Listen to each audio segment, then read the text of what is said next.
What's up, everybody? Welcome back to the channel. Sam here to break down the top stacks for the Week 7 slate. There's a lot of good stacks this week, but I'm only going to talk about 5 here. I'm going to talk about 4 that probably a lot of people already know about, and one that I think is a little bit sneaky that isn't going to be that highly owned, and not a lot of people are going to go there. But before I do that, if you're new to this channel, make sure to leave a like on the video, subscribe to the channel, leave a comment, turn on notification bell. All that stuff really helps me grow. We've had a lot of growth this year, and I just want to continue to grow more and more. Trying to hit 400 followers by Thanksgiving, or subscribers by Thanksgiving. So yeah, hit that like. Those things really help my videos get out there farther with the YouTube algorithm and stuff. So yeah, if you want to get more of my content, you can always subscribe to my Patreon for only $10 a month. I'll put the link in the description below so you guys can check that out. But let's get into the top stacks, where we are going to start out with the top stack a week ago, Deshaun Watson. $6,800. I'm cool going right back to it. They play Green Bay Packers this week. Look, he's just in a really good spot here. I'm going to scroll all the way to the end. We're just going to stay here for pretty much the whole video. When we go look at the offense versus defensive matchup, it's going to be a really positive spot for Houston here. The line on this game is a 57 total, and the Houston Texans are going to be playing from behind. Now look, when Deshaun Watson plays from behind, he puts up some massive numbers. He's been doing it for years, and he's going to probably continue to do it. He did it last week against Tennessee Titans. I mean, he was the top stack. Last week, the top stack was Deshaun and Fuller and Brandon Cooks, or Darren Fells, one of those two. I don't know. And then running it back with Henry because, Henry just freaking went off. So Deshaun Watson, when he's playing from behind, is just in a fantastic spot. I definitely like going there. I think this is one of the best spots on the entire slate.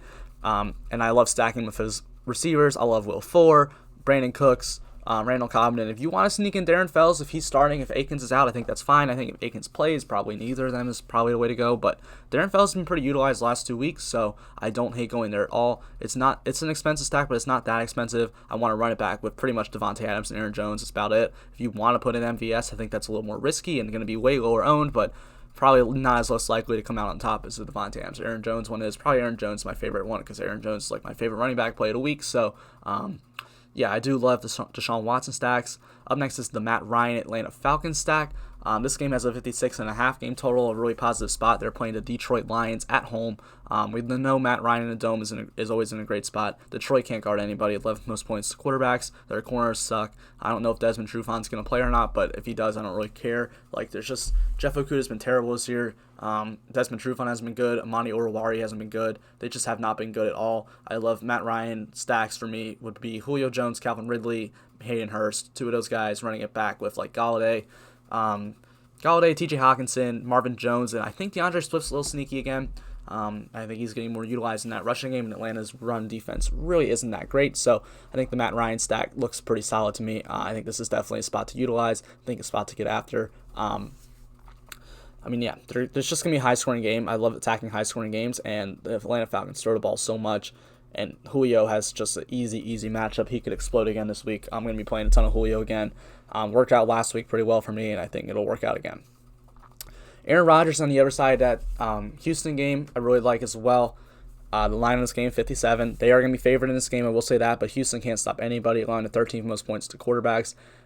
They can't stop receivers. They can't stop running backs. So Aaron Rodgers, Devontae Adams, Marquez Valdes-Scantling, those are pretty much the two receivers I want to get to. And then I think Aaron Jones is pretty sneaky because he's getting a ton of he's going to utilize a ton in the passing game this year, getting a ton of targets every single game. So I do think that is a spot where we could see Aaron Rodgers hook up with Aaron Jones. So if you want to get there, that's fine. If I'm only playing a few Aaron Rodgers stacks, I'm probably only going to do Devontae Adams and MVS. I always like to get two guys in it. If you want to only do Devontae Adams, I think that's fine. But MVS is going to get Vernon Hargreaves this week, and that guy can't cover anybody. So I do really like Aaron Rodgers stacks. I want to run it back with Will Fuller or Brandon Cooks most likely. If you want to throw in David Johnson, that's fine, but he's kind of looked like dust this year, so I don't really know how much I want to get to that. But Will Fuller and Brandon Cooks are probably the main two. Randall Cobb's a little bit sneakier, but more than likely Fuller or Cooks is going to be a high-scoring receiver, high-scoring player on the Texans. That's not Deshaun. So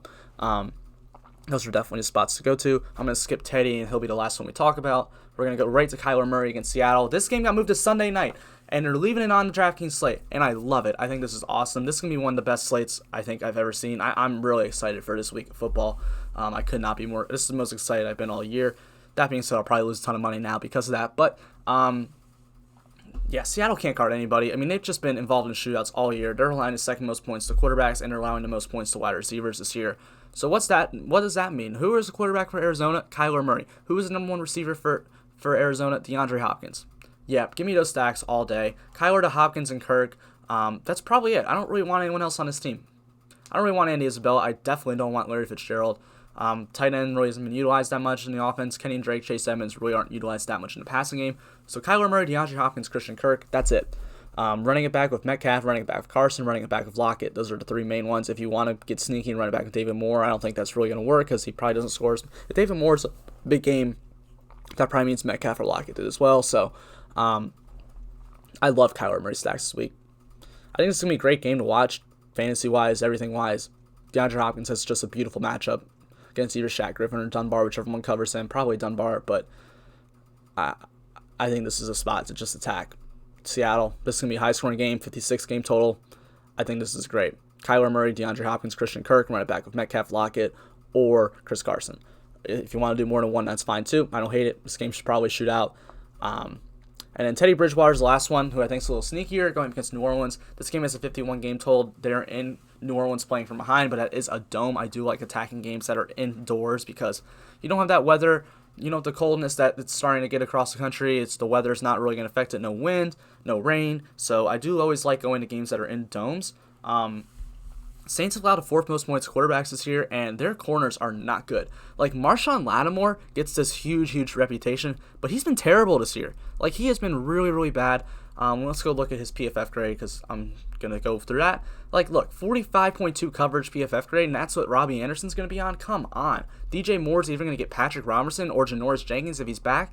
Just great spots. I love those two as a stack. I absolutely love it. I think this is, and it's going to be low owned. No one's playing this stack, because everyone's going to the ones I just really talked about. No one's going to go to a Carolina stack, and it could shock everybody. Teddy Bridgewater, DJ Moore, Robbie Anderson, running it back with like Alvin Kamara. If Michael Thomas plays, Michael Thomas. If you want to throw in Emmanuel Sanders, that's fine, or Traquan Smith, but those are only if Thomas doesn't play. But other than that, I'm probably just going with Kamara because that guy is just a beast. He's an absolute stud. So, I mean, yeah, I think that's an absolute great stack. Some other really good stacks that I think are viable this week. I really like going to the Pittsburgh, Tennessee game. I don't think that's going to be as highly owned either. That one has a high total as well. Definitely like the Stafford side of that Atlanta game. I think Gardner Minshew, and I think the Jacksonville, LA Chargers game is going to be fine. So Gardner Minshew, Justin Herbert, I think are also some good stacks. There's probably a few I'm forgetting as well, but great, ton of great stacks this week. Be sure to be on it. Seattle, I left out Seattle. They're expensive, but like, come on. But yeah, I think that's really all I got to say on the top stacks. It's a quick little video just to give you guys who are playing some, not a ton of lines, just a few tournament lineups, some stacks to really go after. I think these are some good ones to go after. So thank you guys so much for checking this out. Hope you guys have a great rest of your weekend. Make some money this weekend. Be sure to check out all my other NFL videos. Got one for every single position as well out there as well. So thank you guys so much for watching. Have a great day.